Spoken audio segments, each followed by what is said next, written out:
بسم اللہ الرحمن الرحیم۔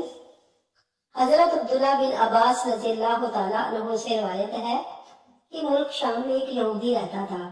وہ ہفتے کے دن تورات کی تلاوت کیا کرتا تھا۔ ایک دفعہ تورات کھولی تو اس نے 4 جگہوں پر حضور اکرم صلی اللہ علیہ وآلہ وسلم کی تعریف و توصیف دیکھی تو یہودی نے وہ جگہ کاٹ کر جلا دی۔ اگلے ہفتے پھر تورات کھولی تو 8 جگہوں پر حضور صلی اللہ علیہ وآلہ وسلم کی نعت اور وصف کا ذکر پایا۔ اس نے وہاں سے بھی کاٹ کر جلا دیا۔ تیسرے ہفتے تورات کھولی تو یہی ذکر 12 جگہ موجود پایا۔ یہودی یہ سوچنے لگا کہ اگر میں یوں ہی کرتا رہا تو ساری کی ساری تورات اس ذکر سے پر ہو جائے گی۔ اپنے ساتھیوں سے پوچھنے لگا کہ حضرت محمد صلی اللہ علیہ وآلہ وسلم کون ہیں؟ تو انہوں نے جواب دیا کہ تمہارے لیے بہتر یہی ہے کہ نہ تم اسے دیکھو اور نہ وہ تجھے دیکھے۔ یہودی کہنے لگا کہ تورات کی قسم مجھے اس کی زیارت سے نہ روکو۔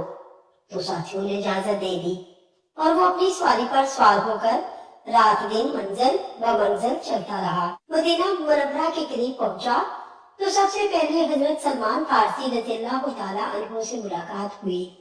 ان کے حسن کو دیکھ کر سمجھا کہ یہی محمد صلی اللہ علیہ وآلہ وسلم ہے۔ حالانکہ آپ صلی اللہ علیہ وآلہ وسلم کو اس دنیا سے سفر کیے 3 دن ہو چکے تھے۔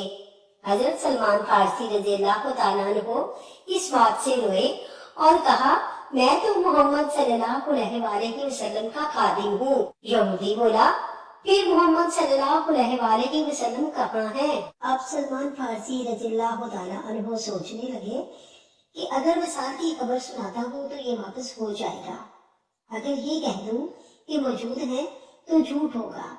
ملا کر حضرت سلمان فارسی رضی اللہ تعالیٰ عنہ یہودی سے کہنے لگے کہ میں تجھے حضور صلی اللہ علیہ وآلہ وسلم کے صحابہ کے پاس لے چلتا ہوں۔ مسجد میں آئے تو سب کے سب صحابہ کرام رضی اللہ تعالیٰ عنہ رب کی تصویر بنے ہوئے تھے۔ یہودی نے یہ سمجھ کر کہ ضرور محمد صلی اللہ علیہ وآلہ وسلم ان میں موجود ہوں گے، السلام علیکہ یا محمد صلی اللہ علیہ وآلہ وسلم کا کلمہ کہا۔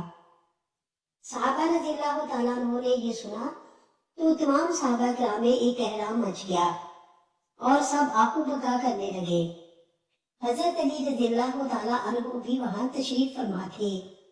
آپ رضی اللہ تعالیٰ عنہ اس سے مخاطب ہو کر فرمانے لگے اے حضور صلی اللہ علیہ وآلہ وسلم کے بارے میں پوچھنے والے، تجھے آپ صلی اللہ علیہ وآلہ وسلم سے کیا کام ہے؟ اس نے کہا میں یہودی عالموں میں سے ہوں اور 80 سال سے تورات کا مطالعہ کر رہا ہوں۔ اس میں اللہ تعالیٰ نے بہت سے مقامات پر اپنے نبی محمد صلی اللہ علیہ وآلہ وسلم کا ذکر بڑی تفصیل سے کیا ہے اور میں اسی ذکر سے متاثر ہو کر آیا ہوں۔ اس نے مزید سلسلہ کلام جاری رکھتے ہوئے کہا اور اب میں آپ صلی اللہ علیہ وسلم کے ہاتھ پر بیعت کرنے حاضر ہوا ہوں۔ حضرت علی رضی اللہ تعالیٰ عنہ نے فرمایا اے اجنبی، شاید تجھے معلوم نہیں کہ حضور صلی اللہ علیہ وآلہ وسلم کا 3 دن پہلے وصال ہو چکا ہے۔ یہ سن کر وہ یہودی چیخنے لگا کہ ہائے میرا غم، ہائے میرے سفر کی ناکامی، اے کاش میری ماں مجھے نہ جانتی اور جان ہی دیا تو کاش میں تورات نہ پڑھتا، اور وہ بھی پڑھی تھی تو کاش آپ صلی اللہ علیہ وآلہ وسلم کی تعریف و توصیف پر نظر نہ پڑتی، اور اگر یہ بھی ہو گیا تو مجھے آپ صلی اللہ علیہ وآلہ وسلم کی زیارت نصیب ہو جاتی۔ پھر کہنے لگا کہ کیا تم میں سے کوئی ان کی اولاد ہے جو مجھے حضور اکرم صلی اللہ علیہ وآلہ وسلم کے اوصاف اور حلیہ مبارک کا تعارف کروائے؟ حضرت علی رضی اللہ تعالیٰ عنہ آگے بڑھے اور فرمایا میرا نام علی ہے۔ یہودی بولا میں نے آپ کا نام بھی تورات میں دیکھا ہے۔ حضرت علی رضی اللہ تعالیٰ عنہ نے حضور صلی اللہ علیہ وآلہ وسلم کا حلیہ مبارک بیان کرنا شروع کیا کہ آپ صلی اللہ علیہ وآلہ وسلم نہ حد سے زیادہ لمبے اور نہ ہی زیادہ چھوٹے تھے۔